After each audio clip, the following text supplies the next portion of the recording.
I learned a long time ago sort of how the business really works. And, you can have a strategy, then there comes implementation of said strategy, but it's not always going to go your way. You got to figure out how to stay alive in the game and not, you might be able to shift tactics, but don't shift your focus, on what the goal is. Some cats get the right opportunity at the right time where they get to fill a gap or a need for the industry to posture and say, this is our version of yada yada for now. So you get to see cats just take off. And then for other people, it takes a little bit longer, regardless of how long they've been in the game, how much they've done. And, so for me, as far as trying to get that lead position, it was always what job helps get me to this space, because I know how I want to use it when I get there. There were a lot of jobs that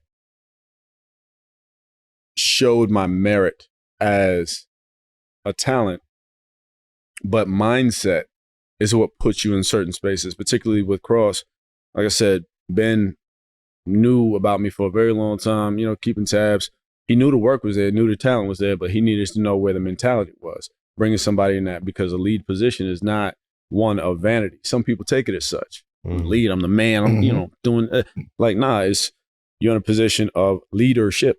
Yeah. That's what it means. What's that number one on the call sheet means? It means you got a whole crew, a whole cast, you got a lot of people to get home, take care of. That's what Ben and I talked about. So when you get to those stages, you realize the people that you're working with at that level are looking for somebody to complement the magnitude of where they are. Who's going to be an asset to what I've already built. I don't need you to be just good talent. Yeah, I need that. That's not the only thing. It's not the most important thing. I need your mentality to be where it's at. So sometimes this is where reputation weighs out. This is where being a decent human being weighs out. A lot of that can fold into what decides your future with other people, because they still need, they still have things that they're trying to get at, and again, getting different roles. I mean, I had a list of boxes I wanted to start checking them off. Sometimes they go my way. Sometimes you get the role and you get the big movie, but then you get crickets and you're like, what happened? Because it's not meant to serve you. You got to continually work to put yourselves in positions that serve your goal. Yeah. So, I look at other actors as also my assets. I need you to be as strong and solid as you possibly can be, because I want to be attached to like-minded company. And when I'm associated with said company, I want people to revere the value of that group. I want them, this is fire. We're going to go see this because, we know everybody here is solid. Or we're introducing a new talent who's also solid. Yeah. But everybody got to be fire, because the only competition you got is yourself. You the lead and the producer. On Cross, like, what is the pressures of being number one on the call sheet? Because that's a lot. You know what I mean? That mindset of just switching from lead to also executive producing the actual show too. Yeah. I will say there are pressures. My pressures are alleviated because of the team I get to rely on. So Ben, our showrunner, I really admire his leadership a lot, and I feed off of that. We have an amazing group of producers around us, and we all walk with the same mentality in terms of how we want our set to roll out. I have my co-lead, Isaiah Mustafa, who's amazing, and then the rest of our cast is really incredible. Everybody's got great energy.